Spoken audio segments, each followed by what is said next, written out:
Il y a un point commun entre Matthias Serekouonen-Guéné et Adolf Hitler.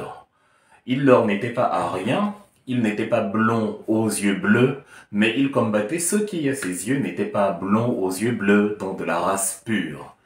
Matthias Serekouonen-Guéné est un tribaliste qui combat le tribalisme, ou du moins qui prétend combattre l'ethnofascisme, le hooliganisme et tous ces noms-ismes qu'il attribue à ce qu'il est en réalité et qu'il transpose à autrui.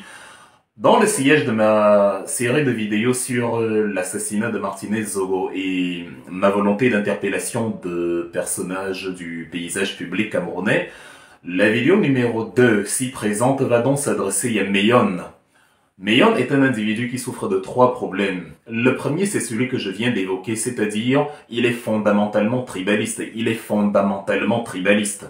Et c'est par sa capacité à masquer son tribalisme qu'on voit à quel point il est tribaliste, parce que ne vous leurrez pas. Pour assujettir et estropier mentalement un peuple, ce sont les intellectuels qu'on prend, ce sont les personnes intelligentes qu'on prend pour faire les fous. Les fous ne peuvent pas faire les intelligents, mais l'individu intelligent peut faire le fou.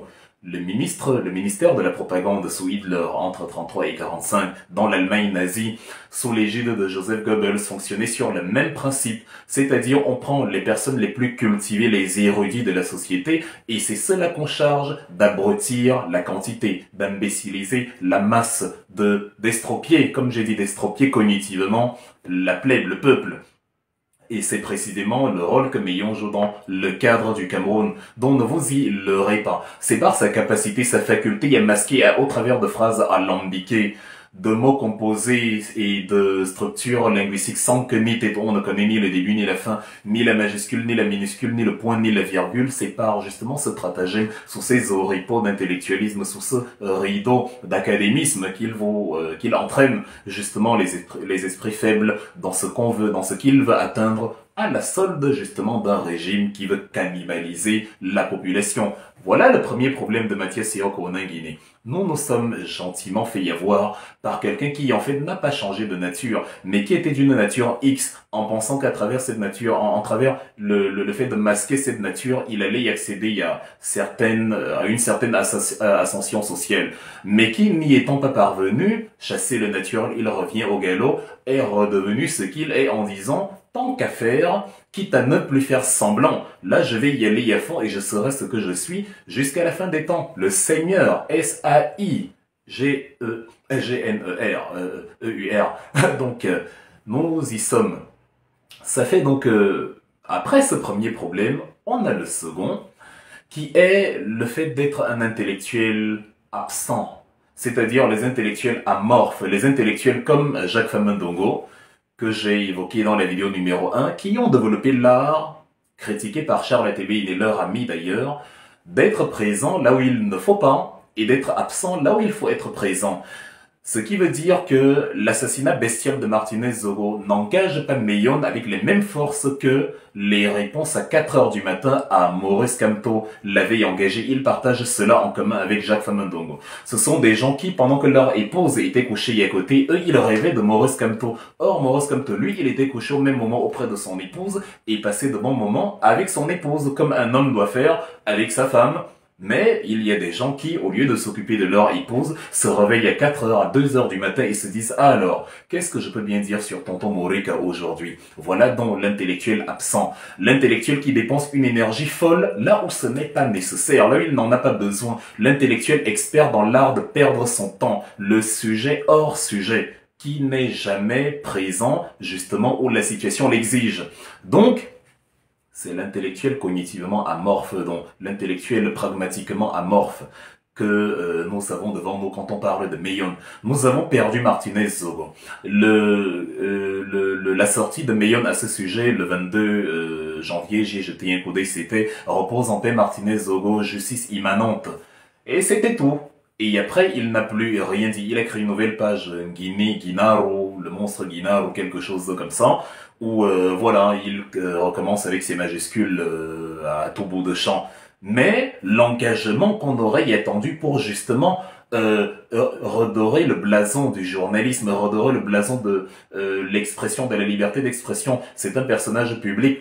Sa principale arme, comme celle de Martinez, sa parole, sa plume. Vous avez donc quelqu'un qui agit avec les mêmes armes que vous et vous êtes dans l'incapacité de prévoir que cela pourrait aussi vous arriver demain parce que personne n'est à l'abri. C'était un biéiste notoire, mais on se revendique ne même pas être biéiste. Donc, à plus forte raison, c'est ce que Jésus demandait pour eux qui sont chrétiens. Si on traite ainsi le bois vert, que fera-t-on du bois sec? Donc si Martinez, qui était un biéiste convaincu, a été assassiné de cette manière pour sa parole, pour ses idées, malgré le fait qu'il soutenait Paul Biya, toi qui dis ne même pas soutenir Paul Biya, ne même pas être un biéiste, qu'adviendra-t-il de toi quand justement le monstre que tu contribues à nourrir va te manger comme le monstre a mangé Martinez Zogo, comme le monstre est en train de manger Jean-Pierre Amogo-Belling? On s'attendrait à ce que tout intellectuel de ton état, tu te dises, voilà, on a tué quelqu'un et on n'a pas seulement tué. Les gens se demandent pourquoi on ne parle pas de Jean-Jacques Olabébé et des autres qu'on a assassinés. Bon, déjà qu'on parle d'eux, on parle d'eux de toute façon tout le temps. Il n'y a pas plus aveugle ou plus sourd que celui qui refuse de voir ou d'entendre. Mais surtout, la manière dont on a assassiné Martinez nous permet justement de capitaliser sur ce cas-là pour faire justement écho aux autres cas, pour qu'à travers ce cas-là, à travers notre engagement sur ce cas et notre volonté, notre persistance à faire punir les coupables, il n'y ait plus jamais d'assassinat, quelle que soit la façon dont ils se produisent, ni par balle, ni par poignard, ni par dépeçage, ni par viol, par sodomie, ou que sais-je encore. Donc, c'est ce que nous sommes en train de faire. Devant un assassinat comme celui-là, Meyon, lui, il ne se dit pas, bon, c'est horrible, c'est terrible, il faut que je me réveille à 4 heures du matin traumatisé par cela et que j'écrive.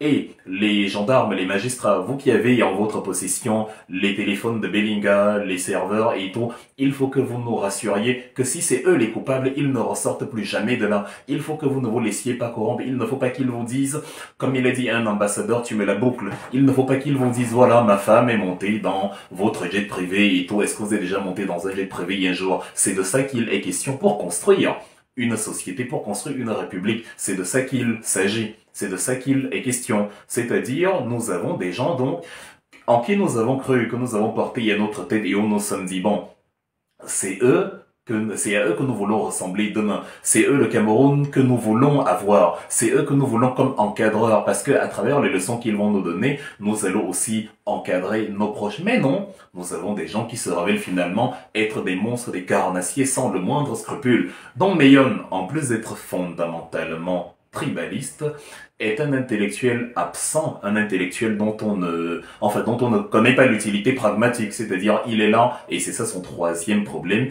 il se caractérise par une incapacité à véhiculer son savoir, une incapacité notoire à partager de manière agréable, de manière prenable ce qu'il a appris. L'intelligence finalement c'est quoi? L'intelligence elle se résume en deux sections. La première c'est que j'ai acquis énormément de savoir, je suis très cultivé. Ce qu'est Meyon, je vous ai dit dans la société, ce sont les plus intelligents qu'on prend pour abrutir. Vous ne pouvez pas abrutir la société avec un fou. Le fou amuse la galerie. Quand on a fini de réfléchir, on vient, on le regarde, on s'amuse et après on retourne à réfléchir. Mais la personne intelligente chargée de nous abrutir est celle qu'on écoute quand on a fini de s'amuser. Quand on se dit maintenant je veux apprendre, on s'assoit, on se met à écouter. Sauf que, au lieu d'écouter quelque chose qui va nous porter vers le haut, on écoute quelqu'un qui est en train justement de nous assujettir intellectuellement, de nous mettre à genoux cognitivement, de nous anéantir cérébralement. Permettez-moi le néologisme, on est dans la sphère Meyon.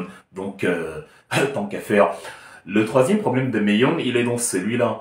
Dans sa capacité, dans son incapacité à véhiculer son savoir, il montre plus que j'ai appris, je sais, et donc bon, voici, sachez à votre tour. Et c'est ça le problème de beaucoup d'intellectuels d'Afrique francophone. Je viens devant vous, je vous montre que je connais l'égyptologie, je vous montre que je connais l'astronomie, voire même l'astrologie, je vous montre que je connais l'administration publique, en France, en Angleterre et tout. Mais quand vous ressortez de là, tout ce que vous pouvez dire, c'est que, oh là là, il parle bien, c'est incroyable. Et il y a la suite de ce compliment-là qu'ils estiment être un compliment. C'est quand on leur dit, ah, lui, quand il parle vraiment, je ne comprends rien, il est trop fort. Comment vous pouvez prendre du plaisir à ce que quand vous parlez, personne ne comprend ce que vous dites? Quand vous parlez, on doit comprendre ce que vous dites. Quand vous parlez, on doit savoir là où vous voulez en venir. S'il y a une injustice et que tu as appris que justement, Dans ce cas de figure, on doit condamner le coupable, on doit empêcher la corruption, on doit empêcher le chantage, évidemment, mais toute la force, ta notoriété déjà, ton pouvoir social, ton impact sur ton environnement et tes connaissances en matière de législation, en matière de droit, mets tout cela en œuvre pour que justice soit faite. Ne tolère pas qu'un individu des kidam comme Dieudonné et Somba ou Fridolin qui a définitivement embrassé le chemin de la perdition mentale, épouse l'idée du tribalisme comme facteur de cabale médiatique contre quelqu'un dont tous les éléments prouvent pourtant qu'il est un assassin qui ne peut plus être remis en liberté. Tu dois empêcher en tant qu'intellectuel que des voix comme ça s'élèvent pour divertir, pour créer justement des bifurcations et pour que la population soit distraite et oublie que non, en fait, voici la vérité. Les gens ne veulent pas d'un assassin au milieu de la société, ça n'a rien à voir avec le tribalisme. Mais comme on est un tribaliste de 1, comme on est un intellectuel absent de 2, et comme on est incapable d'enseigner et de véhiculer son savoir, mais qu'on montre surtout qu'on a du savoir, évidemment, notre impact social dans le volet pragmatique de l'utilité sociale, il est nul. Il est absent. Et c'est pour ça qu'on ne voyait pas Mathias Yoko Nangini ces derniers temps. Il est là, évidemment, il est présent, il a une deuxième page Facebook. Il est présent, mais il est présent dans le vide. Quand vous lisez ce qu'il écrit, déjà vous avez un petit mal de tête avant de finir. Et à la fin, vous dites que, mais finalement, ce qu'il a dit aurait pu être résumé en 3 lignes et n'avait pas besoin de tous ces enchevêtrements de phrases et tout cet échafaudage de mots composés nullement. Ça sert juste à montrer que, ah, regardez, je maîtrise la langue française, et voilà, mais encore, quand on maîtrise la langue française, c'est le début de la phrase qui est en majuscule, et c'est tout. Ce n'est pas une majuscule systématique sans queue ni tête ou à un moment donné, le début de chaque mot est en majuscule. Non, aucun code de la langue française ne demande un élément comme ça. Même l'allemand, pour nous qui vivons en Allemagne et qui avons appris l'allemand, même l'allemand ne prend la majuscule qu'en début de phrase et sur les noms ou sur les adjectifs substantivés. Quand vous avez des nichts Ernstes ou etwas Ernstes, ce genre de choses. Mais à part cela, l'allemand, comme toutes les autres langues, a justement les adverbes, les adjectifs, les verbes, les déterminants et tout en minuscules.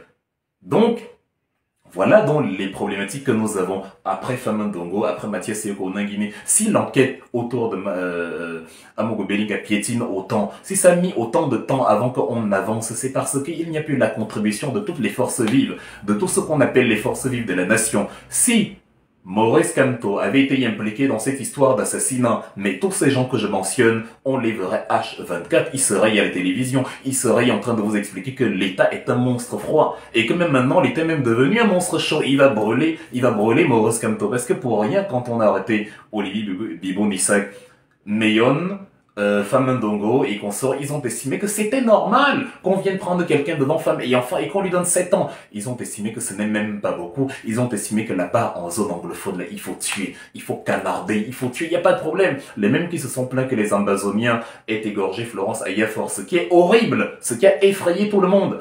Les mêmes quand même encouragent que la guerre continue là-bas en oubliant que quand les militaires vont tuer les Ambazoniens vont aussi égorger les militaires. Ce sont des Camerounais qui s'entretuent. La solution, c'est la plateforme de dialogue. Mais des Meyon, des Famandongo et des amis justement d'Amogo Belinga ont toujours défendu l'idée que le président doit montrer qu'il est fort. Le président doit montrer que non, c'est l'État, force reviendra à l'État. Il n'y a pas... État ou pas État, ce sont des hommes qui se battent contre des hommes. Et tout le monde est mortel. Gendarmes, policiers, soldats. Si tu prends un coup de poignard, un coup d'obus, un coup de mortier, évidemment tu vas mourir. Donc il n'y a pas que l'État machin, non. Ce sont des humains qui se battent contre des humains. Et parfois la rébellion est plus forte que l'État central. Allez demander à Fidel Castro à Cuba, lors de la bataille de Santa Clara, où 300 personnes ont anéanti un train qui transportait 3000 soldats et est rempli de munitions, ce qui leur a permis plus tard de prendre la Havane et de renverser Fulgencio Batista. Donc, nous avons besoin de gens de force vive de la nation, comme on dit, pour amener justement la société à un idéal, un état de droit, un état de vertu. Mais non, les intellectuels sont, quand ils ne sont pas tribalistes, quand ils ne sont pas absents, quand ils ne sont pas dans l'incapacité de véhiculer de manière réellement fondamentale, de manière profonde leur savoir, ou quand ils ne sont pas les trois à la fois, justement les intellectuels, ben, ils sont aux abonnés et absents. On n'en a pas. Ce qu'on croyait être des intellectuels quand il y a un véritable rendez-vous historique où ils doivent montrer que oui, l'histoire retiendra de moi que sur le cas Martinez-Zogo, j'étais le plus présent, le plus pertinent. Ils vont vous dire que non, la gesticulation ce n'est pas parce qu'on gesticule que on va montrer qu'on travaille. La force n'est pas dans l'agitation. Nous faisons en coulisses des choses. Mais contre Maurice Kamto, contre les opposants politiques où ils auraient pu et dû faire les mêmes choses en coulisses, sans s'agiter, sans que personne ne voit, ils ne le faisaient pas. Nous sommes devant un problème de cohérence. Je veux bien que tu te calmes, parce qu'il y a une affaire de justice et tout, mais ce n'est pas la première affaire de justice au Cameroun. Nous parlons parce qu'on vous a vu dans 1000 affaires de justice où vous avez parlé avant même les enquêteurs, où les gens ont vandalisé les ambassades dans les diasporas. Vous avez arrêté quelqu'un au Cameroun en disant qu'il est le commanditaire. Maintenant, on a arrêté ceux qui ont commandité l'assassinat de Martinez-Zogo. On ne vous voit plus. Subitement, il faut laisser la justice faire son travail. Quand Emmanuel Sadi faisait le communiqué il y a 23 heures le 28 janvier, quand ils sont allés arrêter Maurice Kamto, vous ne lui avez pas dit « Ah non, les enquêteurs n'ont pas encore établi les responsabilités. » Non, vous avez été d'accord que oui, c'est cela parce qu'ils ont scandé le nom de Maurice Kamto. Bon, Justin Danoué aussi a scandé le nom de Jean-Pierre Amogo Bellinga. Que veut le peuple? Que veut le peuple? Arrêtez donc Amogo Bellinga. En fait, c'est la même chose. La mesure qui sert à mesurer, je vous renvoie encore à la Bible, parce que vous les Camerounais, au toi Meyon justement, vous êtes très biblique, vous êtes très chrétien. Je tutoie désormais nos professeurs, nos intellectuels, parce que je veux matérialiser le fait que la confiance a été trahie envers le peuple. Le respect que le peuple avait pour vous, il a disparu parce que vous n'incarnez pas, chers intellectuels, chers professeurs, et que vous êtes des diplômés en fait. Vous êtes des diplômés qui ont beaucoup lu, qui ont beaucoup retenu leurs leçons et qui peuvent répéter ce qu'ils ont retenu, ce qu'ils ont lu, ce qu'ils ont retenu. Mais vous n'êtes pas des gens dont on a besoin quand le pays va mal. Vous n'êtes pas des gens utiles quand il y a la guerre pour amener la paix. Vous n'êtes pas des gens utiles quand il y a le tribalisme pour amener le vivre ensemble. Non, vous n'êtes rien de tout ça. Et c'est pour ça que le respect est perdu.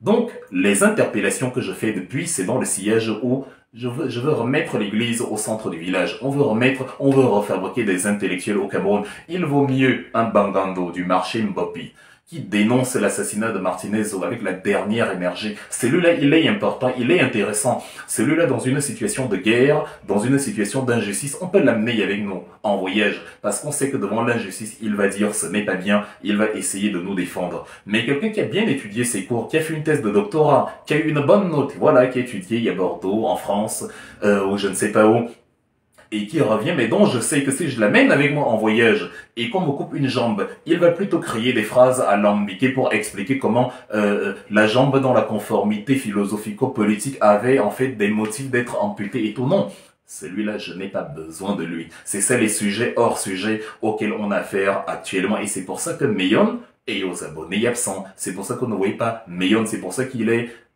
taciturne à ce point. C'est pour ça qu'il est silencieux à ce point. Dans leur inconscient, dans leur fort intérieur, ils souhaitent que, par un stratagème qui ne dit pas son nom, leur frère et quand notre frère du village soit libéré et qu'on explique que non, en fait, c'était un kidam qu'on a pris de Mokolo, ou de Kousséry, c'est lui en fait qui avait assassiné et que comme Xavier Messeux, dont on va parler en épisode 3, voilà, en fait il est revenu sur ses paroles parce que non, c'était pas Amogo Bellinga, c'était en fait que sous l'émotion, il avait dit ci ou ça. L'Afrique souffre et les Cameroun souffrent de ces intellectuels, c'est-à-dire ils sont ce qui aurait dû être la solution pour notre pays, ce qui aurait dû être la solution est devenu le problème.